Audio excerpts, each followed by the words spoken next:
ఇప్పుడున్న పరిస్థితుల్లో మంచి విద్య అందించాలన్నా, మంచి వైద్యం అందించాలన్నా పీపీపీ విధానం చాలా ఉత్తమము, మంచిది అని పార్లమెంటరీ పార్టీయే చెప్పింది అని చంద్రబాబు నాయుడు గారు, మన ముఖ్యమంత్రి గారు చెప్తున్నారు.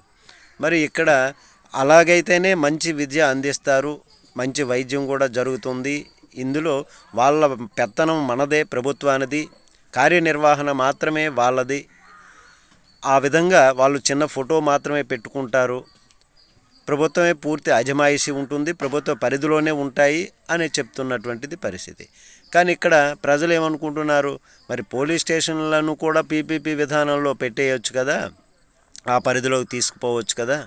ఎవరైనా ఒక విద్యా సంస్థలో చదువుకున్నటువంటి విద్యార్థులు గవర్నమెంట్ విద్యా సంస్థలో అయితే ప్రభుత్వం వారి యొక్క ఫీజులు భరిస్తుంది పూర్తిగా. అదే పీపీపీ విధానంలోనికి వెళ్తే ప్రైవేటు వ్యక్తులు నిర్వహణ చేస్తారు, పెత్తనం ప్రభుత్వానిది. అది ఎట్లా కుదురుతుంది అనేటటువంటి విధంగా ప్రజలు భావిస్తున్నారు. మరి కార్యనిర్వహణ చేసుకున్నటువంటి వాళ్ళు ఇప్పుడు ప్రైవేటు విద్యా సంస్థలో చదవాలి, వైద్యం చేసుకోవాలి అని అంటే ఏ విధమైనటువంటి ఫీజులు ఉంటాయి, ఖర్చు ఏ విధంగా ఉంటుంది అన్నటువంటిది ఎవరికి తెలియనిది కాదు.